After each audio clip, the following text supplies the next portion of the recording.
कि आपका सीपीसी में हम बता रहे थे कि डिक्री की फर्स्ट अपील या डिक्री की प्रथम अपील हम बता रहे थे।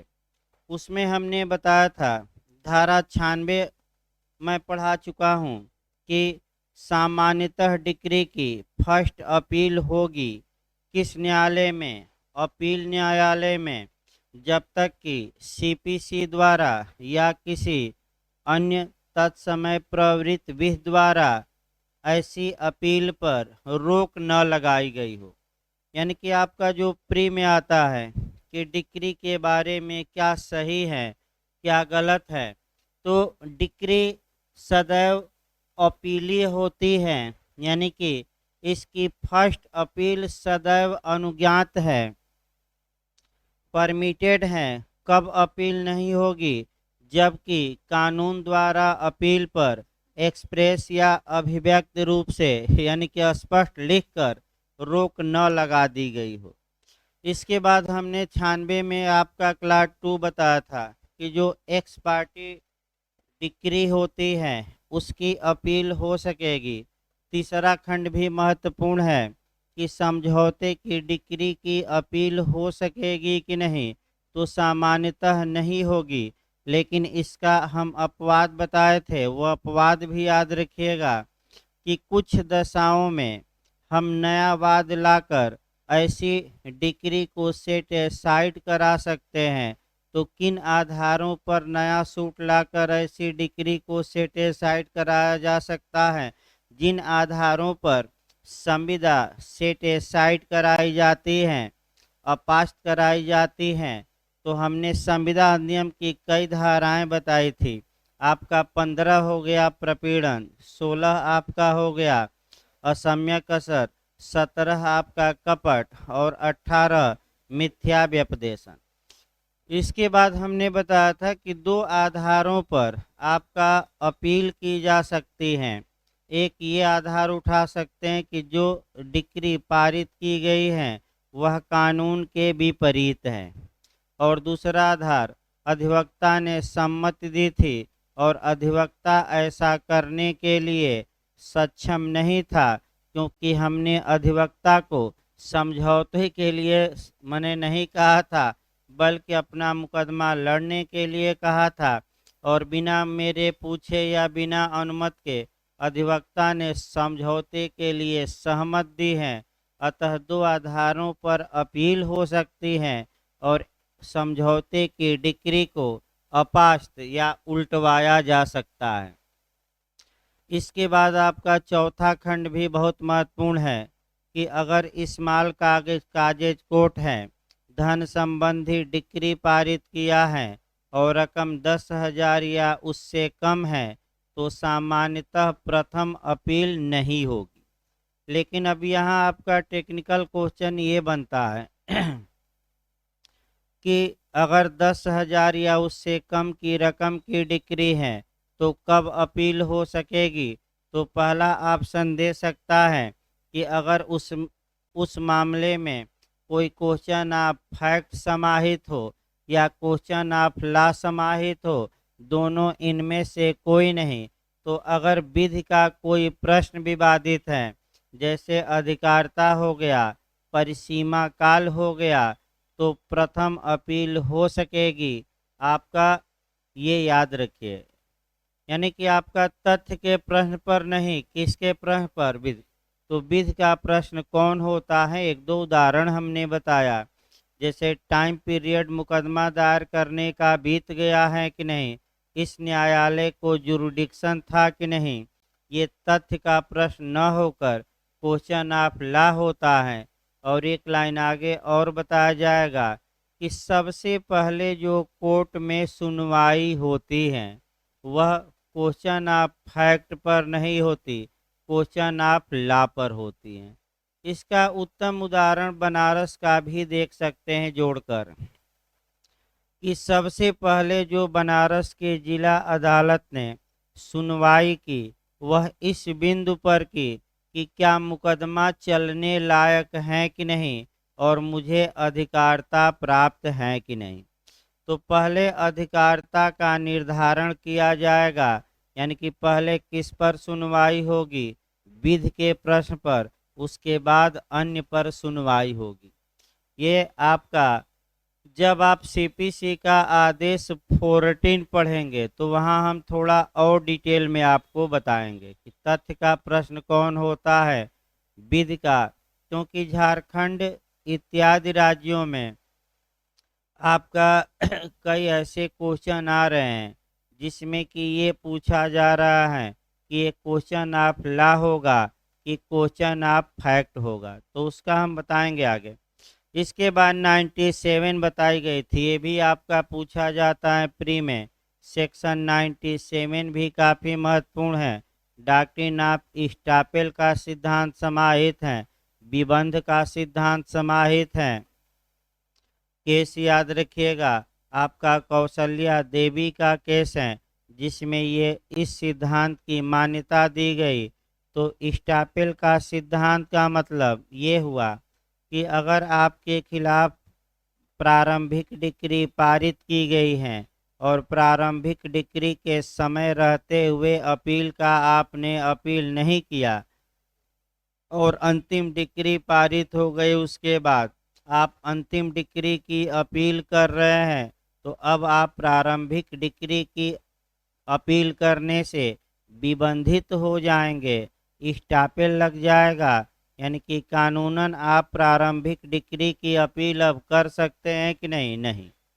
लेकिन एक नियम और बताया गया था कि अगर प्रारंभिक डिक्री पारित की गई है और आपका इसी अपील का समय 90 दिन का है, इसी बीच अंतिम डिक्री भी पारित हो गई, तो दोनों डिक्रियों की अपील एक साथ आप कर सकते हैं।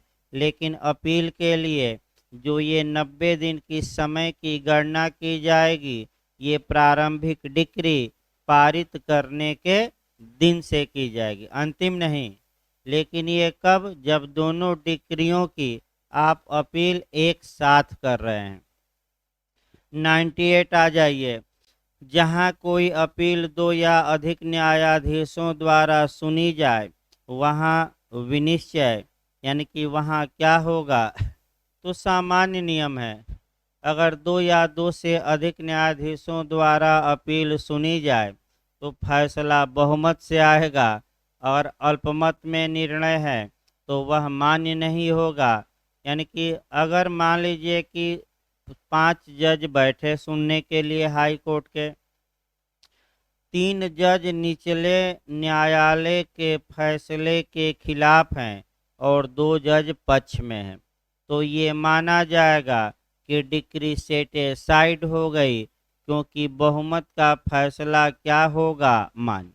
अब इसके उल्टा देखिए, अगर 3 जज निचले न्यायालय द्वारा पारित डिक्री के फेवर में है, समर्थन में है, और 2 जज विरोध में हैं, तो आप लोग बताइए निचले न्यायालय की डिक्री उलट गई कि पुष्ट मानी जाएगी, यानी कि सही मानी जाएगी कि उल्टी हुई मानी जाएगी, सही मानी जाएगी, क्योंकि विरोध करने वाले ज़्यादा नहीं है बल्कि कितने, केवल 2। अगर सम हो आपका जजों की संख्या, तो सम हो तो आ जाइए, मान लीजिए 4 जज थे, किसी मामले की सुनवाई किए, 2 जज आपका कुछ बात कह रहे हैं, 2 जज कुछ बात, यानी कि 2 जज फेवर में है और 2 जज आपका विरोध में है, तब क्या हो, तो यही डॉक्ट्रिन ऑफ रेफरी, यानी कि निर्णायक या अंपायर या रेफरी का सिद्धांत लागू होगा, और चारों जज अपना अपना निष्कर्ष निकाल के एक अन्य जज को भेजेंगे जो जोड़ा जाएगा। अब टोटल जज हो जाएंगे 5 और 3-2 से क्या आएगा, फैसला। ये क्रिमिनल में भी यही नियम है, अगर आपराधिक मामलों में अपील की गई है तो आपका सीआरपीसी की धारा यही ऐड कर लेना चाहिए, 392 लागू होगी। और अगर पुष्टि के लिए मामला भेजा गया है तो 370 लागू होगी सीआरपीसी की धारा, यानी कि कम से कम सीआरपीसी की 2 धारा इस पर पढ़ेंगे। एक आपका 392 और दूसरा जो आप पढ़ेंगे कह सकते हैं कि 370। अब रेफरी का सिद्धांत आपका क्रिमिनल मामलों में सबसे अच्छा आपका जो एलेक्टेशन मिलता है आर बनाम गोविंदा का मिलता है, जहाँ की कैंपवेल एक जज थे और हरिदास जज थे। दोनों में विवाद हो गया कि ये मामला 302 आईपीसी में जाएगा कि 304 में। तो इन लोगों ने अपना अपना निष्कर्ष निकालकर मेलविज जज को भेजा और मेलविज ने इसे 304 आईपीसी के तहत माना। तो भी उदाहरण कई बार हम बता चुके हैं, वो उदाहरण फिर से बताने की आवश्यकता तुरंत नहीं है। आगे देखा जाए 98 के बाद आपका जो पढ़ना है 99। 99 से भी आपका एक क्वेश्चन बनता है। 99 को जब भी पढ़िएगा आपका सीआरपीसी ऐड करते रहे बेरेक पर भी। सीआरपीसी की धारा 465 जोड़कर पढ़ेंगे और सीपीसी का आदेश 9 का रूल 9, सही है ना।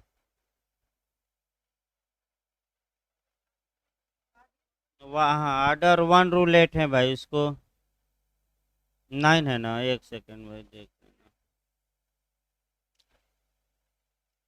एक सेकंड।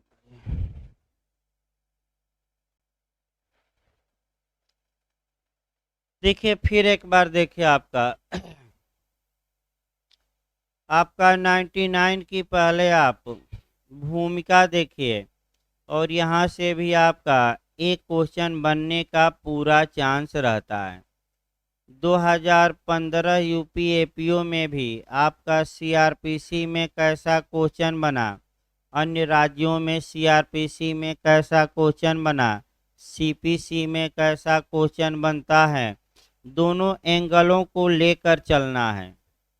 देखिए अगर न्यायिक कार्यवाही चल रही है तो ऐसी दशा में अगर कोई प्रक्रियात्मक त्रुटि हो गई या जो छोटी अगर कोई गलती छोटी हो गई तो कानून ये कहता है कि अगर कोई छोटी गलती हो गई है तो ये गलती क्षम्य होती है और केवल इस गलती के आधार पर आप निर्णय, डिक्री या आदेश को उल्टवा नहीं सकते।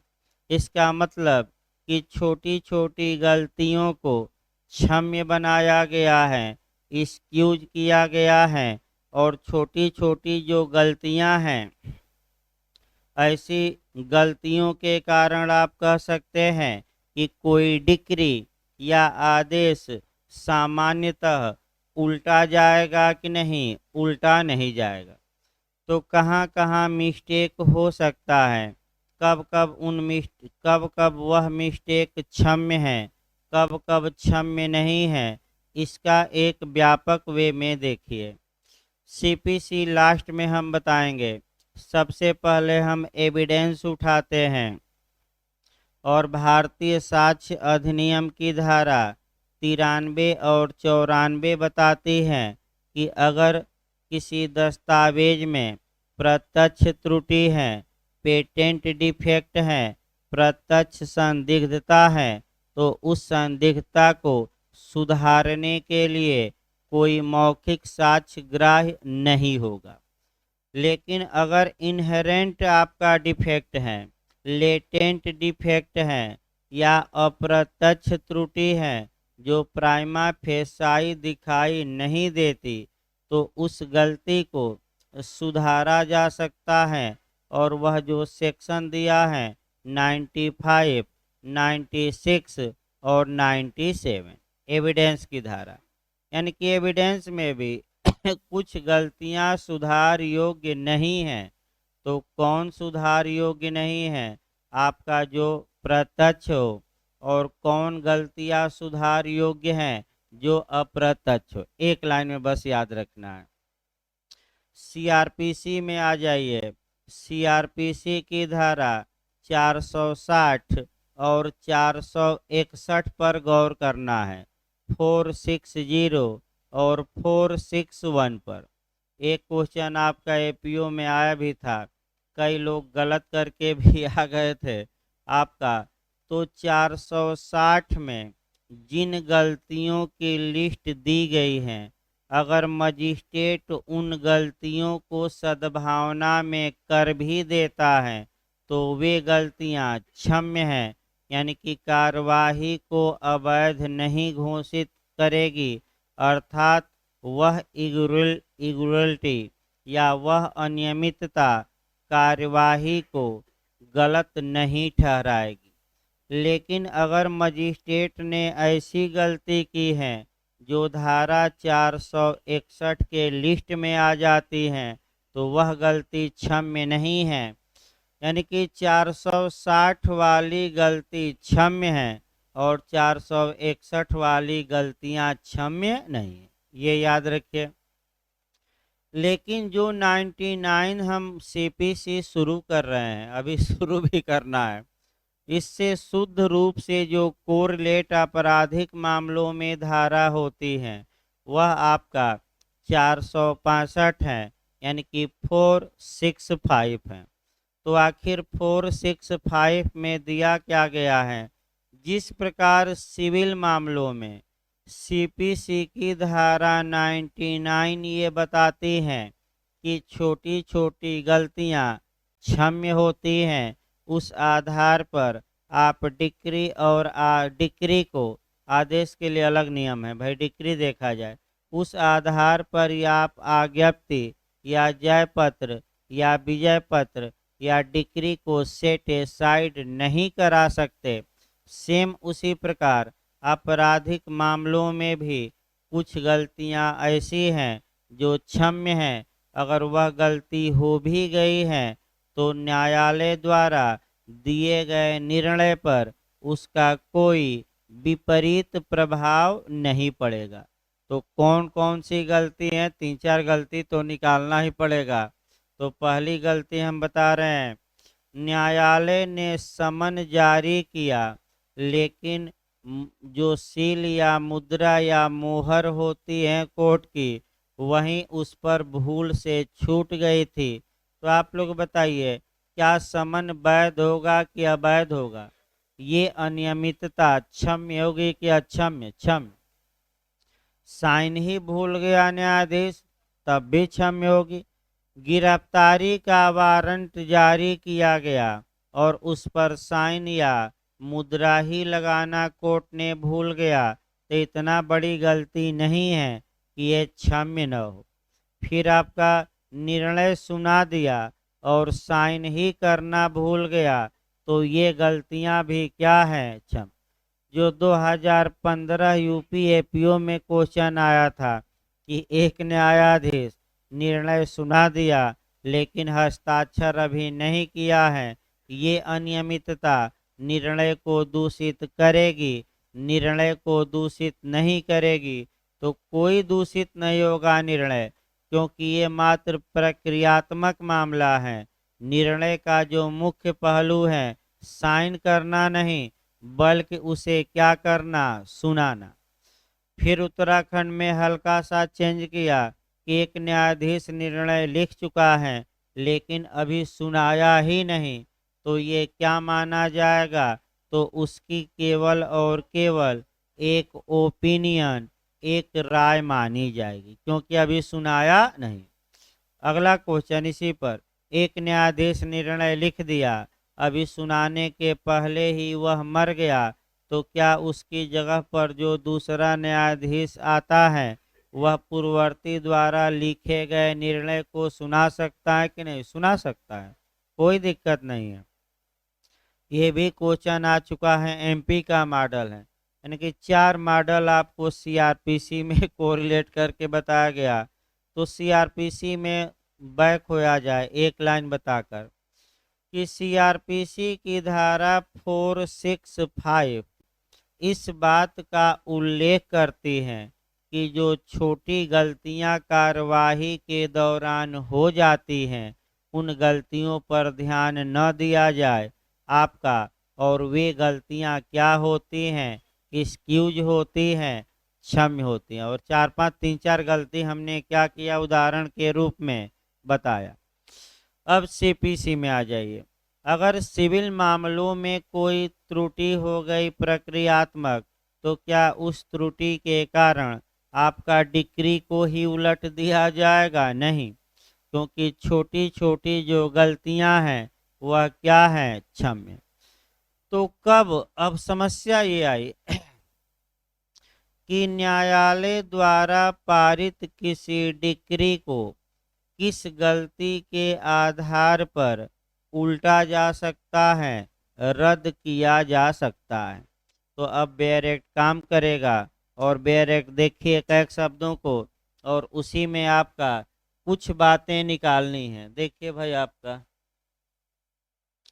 बेयर एक्ट की भाषा आप देखिए सही रहेगा।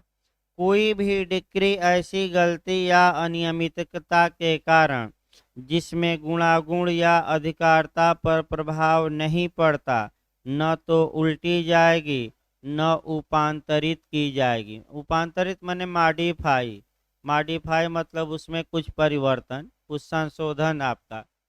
अब हेडिंग में ही आपका क्लू मिल गया दो, कि कब कोई डिक्री, किस गलती के कारण कोई डिक्री उल्टी जा सकती है। भले आप मैंने हेडिंग में ही दिया है। अगर उस गलती के कारण, अगर गलती ऐसी है जिसके कारण न्यायालय के जुरिडिक्शन पर प्रभाव पड़ता हो, इसका मतलब ये हुआ कि आप अपील में जाकर, फर्स्ट अपील में ये दिखा सकते हैं कि हजूर ये जो डिक्री है इसमें गलती हुई है, निचले न्यायालय को इस मामले में जुरिडिक्शन या अधिकारता या क्षेत्राधिकारिता ही नहीं थी, और अल्ट्रा वायरस कार्य किया है निचले न्यायालय ने, अधिकारता से बाहर जाकर कार्य किया है। अतः इस डिक्री को सेटिसाइड किया जाए, उल्टा जाए। तो पहला आधार क्या हो गया डिक्री को उल्टवाने का, अधिकार, निचले न्यायालय को अधिकारता थी कि नहीं थी, नहीं थी।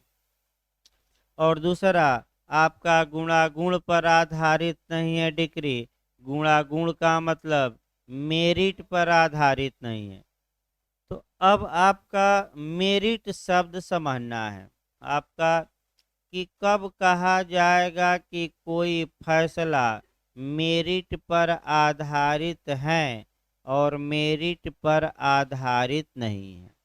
तो कोई निर्णय, डिक्री मेरिट या गुणागुण पर आधारित नहीं कही जाएगी यदि, पहले दो पॉइंट हैं इसमें। पहला पॉइंट ये है कि वह डिक्री प्रतिवाद का परिणाम नहीं है। इसका मतलब कि वादी को तो सुना गया, लेकिन प्रतिवादी को सुना ही नहीं गया, और केवल वादी को सुनकर और वादी के पक्ष में फैसला दे दिया गया, प्रतिवादी को बुलाया ही नहीं गया, और केवल किसकी बातें सुन ली गई, वादी की, और फैसला दे दिया गया। तो हम कहेंगे कि यह डिक्री मेरिट पर आधारित नहीं है। दूसरा पॉइंट जो सबसे महत्वपूर्ण है, कि जिस कानून के तहत विवाद उत्पन्न हुआ था, उस कानून के में दिए गए आधारों का सहारा न्यायालय ने नहीं लिया, और अन्य कानूनों के आधारों का सहारा लेकर ये डिक्री पारित की गई है। जैसे कि संविदा अधिनियम का मामला था, तो संविदा अधिनियम से बाहर के कानून का हवाला देते हुए और वादी के पक्ष में क्या पारित कर दी गई, डिक्री, यानी कि जिस कानून के तहत विवाद है, आप उस कानून में वर्णित आधारों पर डिक्री पारित करिए, अन्य कानूनों का की सहायता न लीजिए। और अन्य कानूनों की सहायता लेकर न्यायालय ने डिक्री पारित की है, तो ऐसी डिक्री मेरिट पर आधारित मानी जाएगी कि नहीं मानी जाएगी, नहीं मानी जाएगी। और ये सेट ए साइड फर्स्ट अपील में क्या हो सकती है, हो सकती है। तो आप खुद बता दीजिए पहला आधार क्या हुआ डिक्री को अपास्त कराने के लिए फर्स्ट अपील में। अधिकार निचले न्यायालय को क्या नहीं थी। ये सारवान गलती मानी जाएगी, छोटी गलती नहीं, ये मोटी गलती है। यानी कि ये जो गलतियां हैं ये एक्सक्यूज नहीं है। दूसरा क्या आधार हो गया आपका मेरिट, यानी कि गुणा गुण पर आधारित नहीं है। अब जो आपको इसके बाद तीसरा आधार हमें देखना है, महत्वपूर्ण वही है आपका। और तीसरा आधार है कि जो निसेसरी पार्टी थी, निसेसरी पार्टी मतलब आवश्यक पक्षकार था, उसका नॉन ज्वाइंडर हुआ था। नॉन ज्वाइंडर मतलब असंयोजन। तो पहले तो आपका कुसंयोजन देखिए, एक होता है मिस ज्वाइंडर, कुसंयोजन, पहले दोनों शब्द समझिए उसके बाद आपका आगे बताया जाएगा। और एक होता है असंयोजन, इसको आपका मिस ज्वाइंडर कहते हैं और इसको असंयोजन को नॉन ज्वाइंडर। अब देखिए ध्यान से, इसमें आपको समझना है कि कुसंयोजन का मतलब ये हुआ कि जिस व्यक्ति को वादी या प्रतिवादी नहीं बनाना चाहिए था उसको वादी या प्रतिवादी बना दिया गया।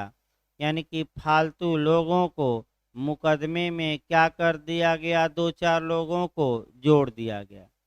तो अगर आपका पक्षकारों का कुसंयोजन हो गया है तो इस आधार पर डिक्री न उल्टी नहीं जाएगी न ही मॉडिफाई की जाएगी। यानी कि पक्षकारों के मिस ज्वाइंडर का इफेक्ट डिक्री पर कोई पड़ेगा कि नहीं, नहीं पड़ेगा। याद रखिए इसका कोई प्रभाव नहीं पड़ेगा। लेकिन किसका प्रभाव आपका सारवान पड़ेगा, असंयोजन या नॉन ज्वाइंडर। नॉन ज्वाइंडर किसका नॉन ज्वाइंडर, औपचारिक पक्षकार का कि आवश्यक पक्षकार का, आवश्यक। फिर आपका पक्षकार भी देखना है। फिर एक बार इसको समझिए तो कुसंयोजन का मतलब जानिए कि जिस व्यक्ति को प्रतिवादी नहीं बनाना चाहिए था उस व्यक्ति को प्रतिवादी के रूप में जोड़ दिया गया है तो ये कुसंयोजन या मिस ज्वाइंडर कहा जाता है। अब असंयोजन आ जाइए, जिस व्यक्ति को पक्षकार बनाया जाना चाहिए था उसका नाम क्या हो गया लिस्ट से या पक्षकार से रखा गया है कि नहीं रखा गया है, नहीं रखा गया है तो हम इसको क्या कहेंगे, नॉन ज्वाइंडर। पहले इतना एकदम दिमाग में बैठाइए, कठिन है थोड़ा ये। अब पक्षकार दो प्रकार के होते हैं, एक और याद रखना है, पक्षकार कितने प्रकार के होते हैं, दो। एक फॉर्मल, फॉर्मल का मतलब हुआ औपचारिक, और एक कंपल्सरी या आवश्यक या अनिवार्य, निसेसरी पार्टी। तो एक एक उदाहरण पहले दोनों पर देखिए। मान लीजिए ए मकान मालिक हैं, बी किराएदार हैं और बी ने अपना एक उप किराएदार रखा है, सब टेनेंट रखा है सी को, और मकान मालिक बी के खिलाफ मुकदमा करते हैं। तो अब बताइए क्या अब यहाँ जो सी उप किराएदार हैं क्या इसको मुकदमे में शामिल करना आवश्यक है कि नहीं, आवश्यक नहीं है, क्योंकि ये कैसा किराएदार है, उप किराएदार। तो ये जो सी है ये आवश्यक पक्षकार नहीं होगा। आवश्यक पक्षकार नहीं होगा का मतलब ये हुआ कि सी के बिना भी मुकदमा चल सकता है, सी की कोई आवश्यकता नहीं है। तो अगर ए ने केवल बी के खिलाफ मुकदमा किया, किराएदार के खिलाफ, और उप किराएदार को जोड़ा ही नहीं मुकदमे में, तो जोड़ा नहीं तो कुसंयोजन कहेंगे कि असंयोजन, नहीं क्यों नहीं भाई, फिर एक बार देखिए, यही तो समझाया जा रहा है, फिर एक बार देखिए। अगर किसी व्यक्ति को जोड़ दिया गया है तो वह कुसंयोजन कहा जाएगा, मिस ज्वाइंडर। और अगर किसी व्यक्ति को मुकदमे में जोड़ा ही नहीं गया तो उसे नॉन ज्वाइंडर यानी कि असंयोजन। फिर कहिए तो हम बताएं, एक बार फिर हम बता रहे हैं क्योंकि कठिन जरूर है। कठिन है तो दो नहीं 3 बार कहिए, बताने में कोई हिचक नहीं है। लास्ट बार बता रहे हैं, जिस पार्टी को नहीं जोड़ा गया है मुकदमे में तो हम उसको आपका असंयोजन कहेंगे, यानी कि नॉन ज्वाइंटर, जोड़ा नहीं गया। और किसी को जोड़ दिया गया गलत आदमी को तो हम क्या कहेंगे, मिस ज्वाइंटर या कुसंयोजन। फिर कॉन्सेप्ट बनाइए अब। पक्षकार दो प्रकार के होते हैं, एक औपचारिक और दूसरा आपका निशेषरी। पहले फॉर्मल का एक उदाहरण हम बता रहे हैं। ए मकान मालिक है, बी किराएदार हैं, सी उप किराएदार हैं। मकान मालिक किराए के लिए बी पर मुकदमा करता है तो क्या सी को प्रतिवादी बनाना आवश्यक है कि आवश्यक नहीं है? आवश्यक नहीं है। तो सी कैसा पक्षकार हो गया ये बताइए। आपका आवश्यक पक्षकार की औपचारिक पक्षकार सी होगा, औपचारिक। और अगर इसका नाम छूट भी जाता है तो क्या मुकदमे पर कोई प्रभाव बुरा पड़ेगा कि नहीं? नहीं। और अगर इसका नाम ए बी को भी लपेट लिया, उसी के साथ सी का भी नाम दे दिया, तो अगर बी का भी नाम दे दिया, सी का भी नाम दे दिया, यानी कि पक्षकारों का अगर कुसंयोजन हो ही गया और एक और पर्सन मान लीजिए डी का भी नाम दे दिया, लेकिन मुख्य रूप से बी का तो नाम है और फालतू भले ही 100 लोगों का क्या हो, नाम हो, तो उससे कोई मतलब नहीं है, मैं बता दूं। यानी कि इस आधार पर कोई डिक्री नहीं आपका उल्टी जाएगी कि मुख्य प्रतिवादी के अलावा अन्य लोगों का फालतू नाम भी उसके साथ क्या कर दिए हैं, आप जोड़ दिए हैं। यानी कि आपका कि पक्षकारों के कुसंयोजन का प्रभाव डिक्री पर नहीं पड़ेगा। यानी कि भले ही 2-4 फालतू लोग प्रतिवादी बना दिए गए हैं, उससे कोई मतलब नहीं है और डिक्री क्या होगी, वैध। अब एक उदाहरण आपको ये देखना है, निशेषरी पार्टी आवश्यक पक्षकार। सबसे अच्छा उदाहरण विभाजन का हम देखते हैं। मान लीजिए ए बी तथा सी तीनों भाई हैं और इनकी संयुक्त रूप से पिता की ये संपत्ति पाए हैं और तीनों 1/3 हिस्से के क्या हैं, हकदार। बंटवारे या विभाजन या डिवीजन को लेकर विवाद उत्पन्न होता है। ए अपने भाई बी के खिलाफ मुकदमा करता है, न्यायालय से मांग करता है कि न्यायालय हम लोगों के बीच जमीन का क्या करवा दे, बंटवारा, पार्टीशन सूटदार होता है। अब आप लोग बताइए, इस उदाहरण में जो सी है वह निशेषरी पार्टी होगी कि फॉर्मल? आवश्यक पक्षकार होगा। और आवश्यक पक्षकार को इस उदाहरण में प्रतिवादी के रूप में जोड़ा गया है कि नहीं जोड़ा गया? नहीं जोड़ा गया। तो धारा 99 का आप एक बार परंतु पढ़िए क्या बता रहा है। अब आइए एकदम, परंतु इस धारा की कोई भी बात किसी आवश्यक पक्षकार के असंयोजन को लागू नहीं होगी। यानी कि चूंकि इस उदाहरण में सी उस जमीन में हिस्सेदार था और अगर सी का नाम ही छूट गया तो ऐसी दशा में ये निशेषरी पार्टी होगी और निशेषरी पार्टी का असंयोजन होगा। असंयोजन मतलब कि नाम जोड़ा ही नहीं गया। इसका मतलब ये हुआ कि अगर आवश्यक पक्षकार का नाम ऐड नहीं किया गया है और डिक्री पारित कर दी गई तो वह डिक्री सेटिस्फाइड होगी। क्यों? क्योंकि जब तीनों हिस्सेदार हैं, तीनों आवश्यक पक्षकार हैं, आपने एक आवश्यक पक्षकार को प्रतिवादी बनाया लेकिन दूसरे को क्या किया, नहीं बनाया, तो ये जो डिक्री पारित होगी एक इन दोनों के बीच विभाजन की, सी तो आया भी नहीं और वो भी तो हकदार था, तो ये डिक्री अब सेटिस्फाइड हो सकेगी कि नहीं हो सकेगी, उलट जाएगी, क्योंकि सी को आपने क्या किया है, छोड़ दिया है। अगर यहीं से औपचारिक केवल पक्षकार रहता तो कोई प्रभाव नहीं, लेकिन इस उदाहरण में ये कैसा पक्षकार है, आवश्यक। तो आवश्यक पक्षकार का असंयोजन डिक्री को अपास्त करवाएगा कि कुसंयोजन, तो कुसंयोजन नहीं बल्कि कौन सा, असंयोजन, नॉन ज्वाइंडर। यही बात आपका आदेश 1 नियम 9 में कही गई है, सेम बात कही गई है, अंतर कोई नहीं है। तो आगे देखा जाए आपका 99 से अब कोई मतलब नहीं, आप 99 ए आइए, सब कुछ लगभग बता दिएगा, डायरेक्ट पढ़ने की आवश्यकता भी नहीं। आगे देखिए 99 ए, धारा 47 के अधीन तब तक किसी आदेश को उल्टा न जाना या उपांतरित न किया जाना जब तक के मामले के विनिश्चय पर प्रतिकूल प्रभाव नहीं पड़ता है।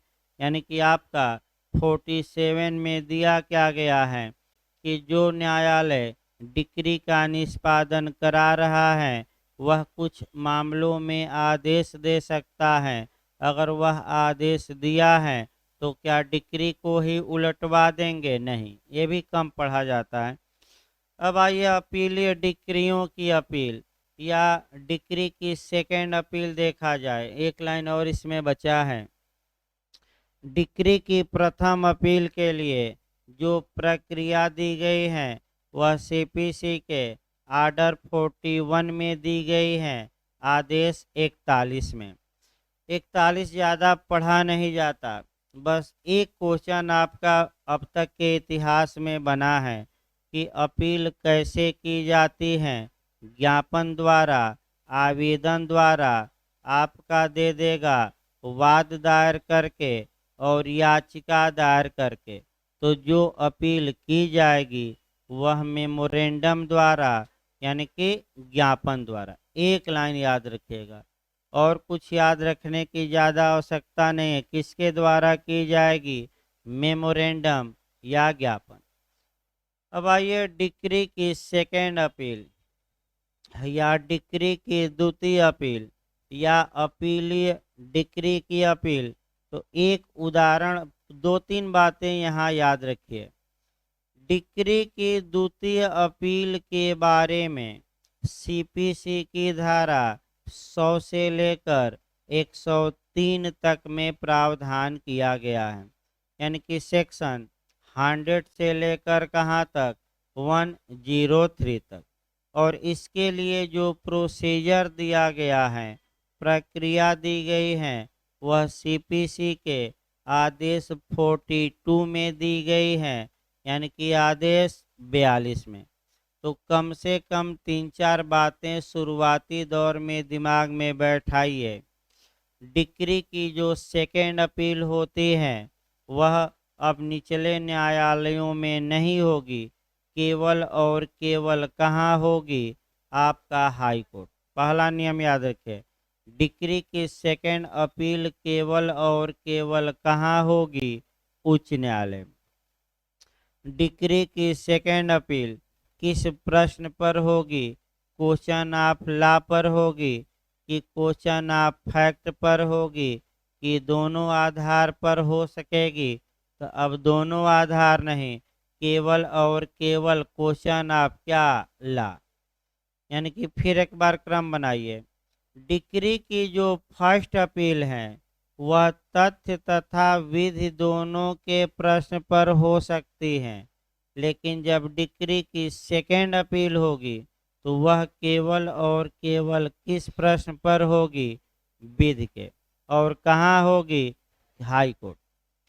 आपका ये जरूर इतना याद रखिए कहाँ से कहाँ तक दिया गया है, तो 100 से लेकर कहाँ तक, 103 तक। और इसके लिए प्रोसीजर कहाँ दिया गया है, आर्डर 42 में।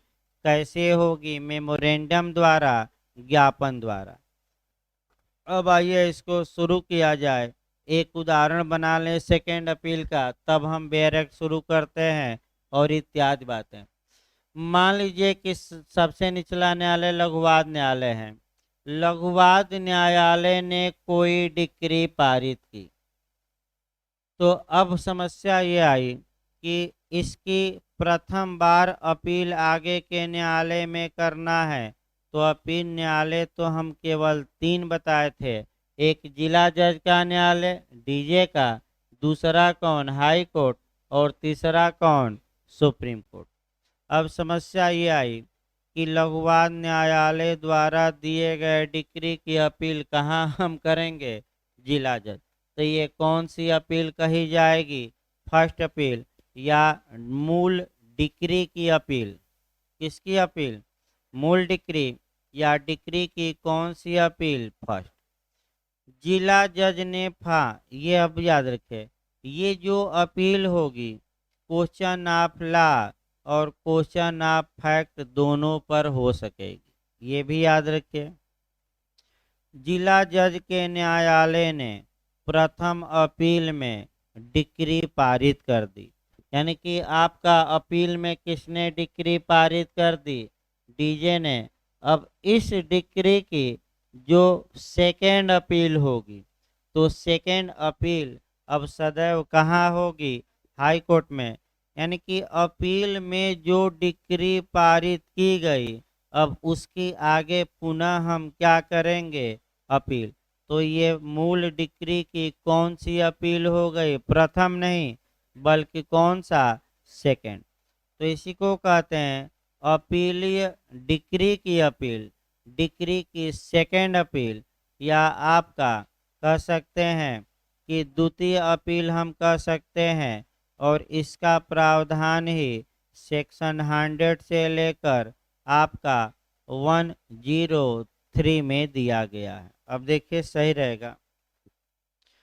देखिए आपका सेक्शन 100 सेकेंड अपील, उसके सिवाय जैसा इस संहिता के पाठ में या तत्समय प्रवृत्त किसी अन्य विधि में अभिव्यक्त रूप से उपबंधित हैं, उच्च न्यायालय के अधीनस्थ किसी न्यायालय द्वारा अपील में पारित प्रत्येक डिक्री की उच्च न्यायालय में अपील हो सकेगी, यदि उच्च न्यायालय का यह समाधान हो जाता है कि उस मामले में विधि का कोई सारवान प्रश्न अंतर्वलित है।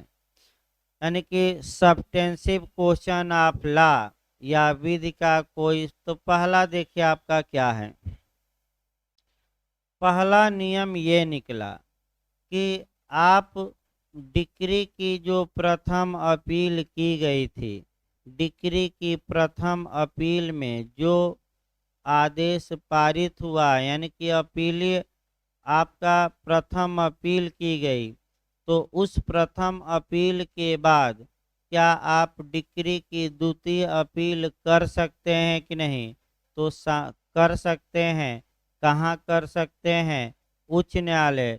लेकिन पहला नियम आया कि आप डिक्री की द्वितीय अपील उच्च न्यायालय में तब कर सकते हैं जब उच्च न्यायालय को ये समाधान हो जाए, ये बिलीव हो जाए, ये विश्वास हो जाए कि जो मामला हमारे यहाँ सेकेंड अपील में आया है उसमें सब्सटेंसिव क्वेश्चन ऑफ लॉ का प्रश्न, लॉ अंतर्वलित है, यानी कि विधि का सारवान प्रश्न क्या है, अंतर्वलित।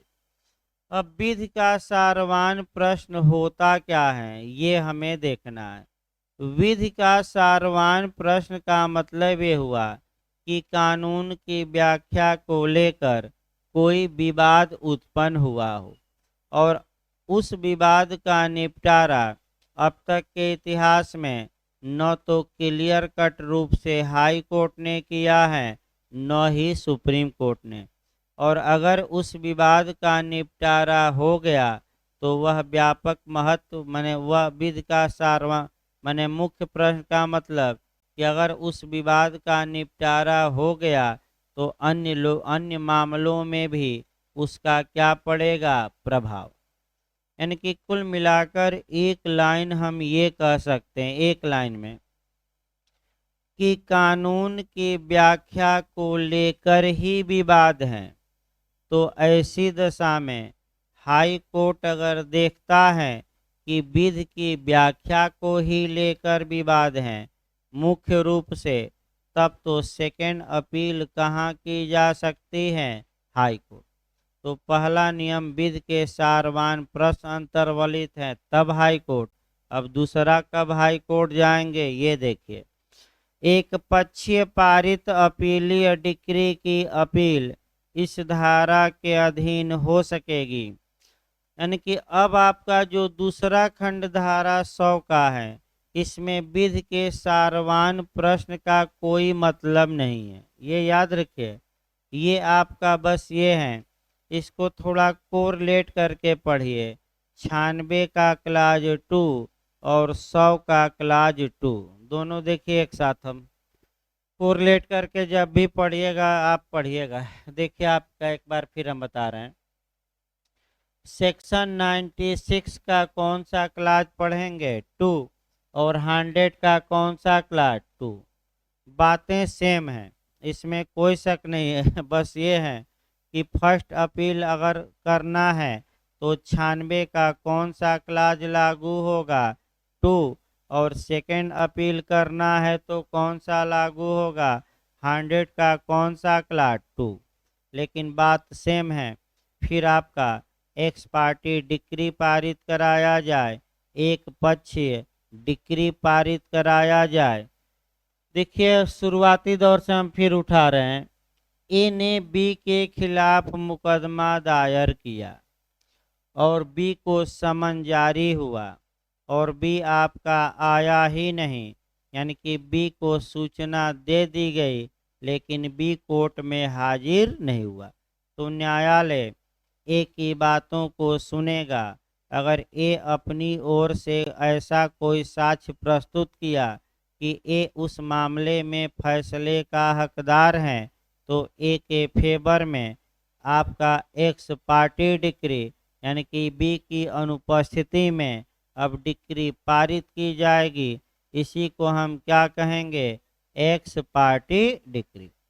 अब दूसरा ये हो सकता है आपका ये, अब ये है कि जो बी है क्या ये एक पक्षीय पारित डिक्री की प्रथम अपील कर सकेगा कि नहीं, कर सकेगा।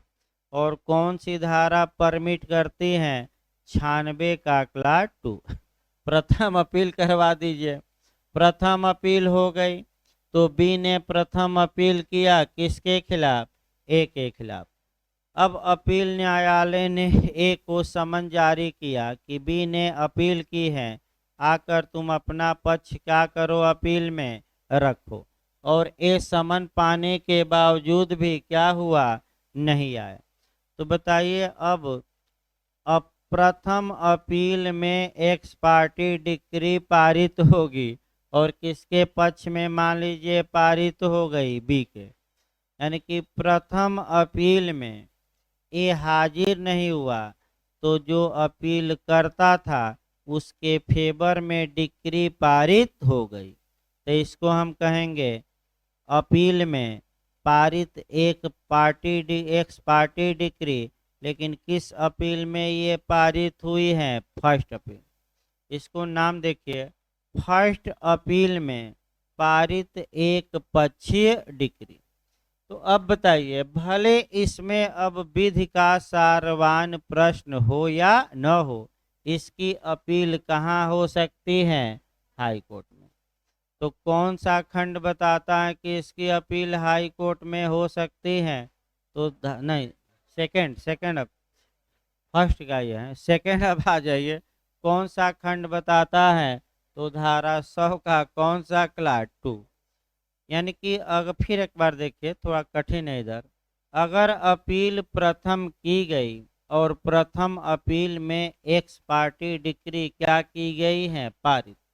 तो उस प्रथम अपील में पारित एक्स पार्टी डिक्री की सेकेंड अपील हो सकेगी कि नहीं हो सकेगी? कहाँ होगी? हाई कोर्ट में। विधि के सारवान प्रश्न से इससे कोई मतलब नहीं है। और आपका किस क्लाज में ये दिया गया है?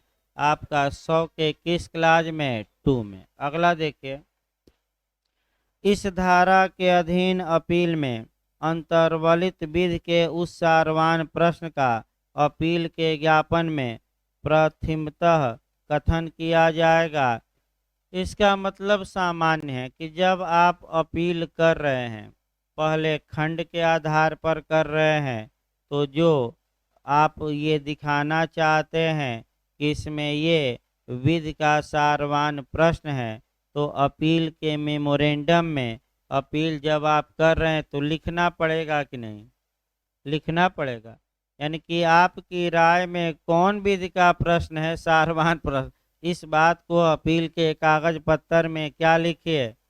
लिखना पड़ेगा कि नहीं? लिखना पड़, तभी तो कोर्ट जानेगा कि हाँ आपने किसको विधि का सारवान प्रश्न माना है। तो आपका खंड 3-4 देखिए, जहाँ उच्च न्यायालय का यह समाधान हो जाता है कि किसी मामले में विधि का सारवान प्रश्न अंतर्वलित है, तो उस प्रश्न को वह बनाएगा। यानी कि अगर विश्वास हो जाए कि हाँ ये विधि का सारवान प्रश्न इस मामले में समाहित है, तो हाई कोर्ट स्वयं उसको क्या करेगा? बना लेगा और कहेगा कि हाँ ये हम भी मान रहे हैं कि इस बिंदु इस कानून की व्याख्या को लेकर क्या है, विवाद है, और हम व्याख्या करेंगे और दोनों पक्षकारों को सेकेंड अपील में क्या करेंगे? सुनेंगे, मौका देंगे। पांचवा, अपील इस प्रकार बनाए गए प्रश्न पर सुनी जाएगी और प्रतिवादी को अपील की सुनवाई में यह तर्क करने की अनुज्ञा दी जाएगी कि ऐसे मामलों में ऐसा कोई प्रश्न आपका समाहित ही नहीं है। यानी कि अपीलकर्ता कहता है कि विधि का सारवान प्रश्न समाहित है, तो प्रतिवादी विरोध कर सकता है कि हजूर कोई ऐसा क्वेश्चन इस मामले में है ही नहीं, आप इनकी अपील खारिज करिए, ये फर्जी का मामला लेकर आ गए हैं। कोई ऐसा कानून की व्याख्या का प्रश्न इस मामले में, तो कौन विरोध कर सकता है? विपक्षी। ये अपील खारिज करिए। ये तो फालतू लिख दिया कि क्या है, विधि का सारवान प्रश्न। विधि का सारवान प्रश्न है भी नहीं और आ गए हैं अपील करने। बस इनका काम है कि मामले में क्या किया जाए, डिले किया जाए। परंतु इस धारा की किसी बात के बारे में परंतु है लास्ट में नहीं समझा जाएगा कि वह विधि के किसी अन्य ऐसे सारवान प्रश्न पर जो न्यायालय के द्वारा नहीं बनाया गया है, न्यायालय का यह समाधान हो जाने पर कि उस मामले में ऐसा प्रश्न अंतर्वलित है, न्यायालय के कारणों को लेखबद्ध करके अपील सुनने की शक्ति वापस लेती है या न्यून करती है। इसका मतलब एक लाइन हुआ कि अगर पक्षकार अपील किया, विधि का प्रश्न बनाया, हाई कोर्ट में मामला गया, हाई कोर्ट देख रहा है कि पक्षकार ने जो विधि का प्रश्न इस मामले में है उसको तो बनाया ही नहीं है, तो क्या हाई कोर्ट स्वयं विधि का प्रश्न बनाकर सुनवाई कर सकता है कि नहीं? बना सकता है। तो क्या शक्ति छीन जाएगी कि बनी रहेगी? बनी रहेगी। एक लाइन में हाई कोर्ट बना ले खुद ही। भाई अगर नहीं आप बनाए तो हाई कोर्ट को लगता है तो क्या करे, हाई कोर्ट खुद ही बना ले। इस प्रकार आपका धारा 100 समाप्त हो गई। थोड़ा रेस्ट ले लीजिए, तब आपका संविधान चले। सोमवार से और थोड़ा स्पीड हम बढ़ा देंगे। सीपीसी में आपका आज थोड़ा बहुत स्पीड बनी है, सोमवार को और पहले पीरियड में इसको चला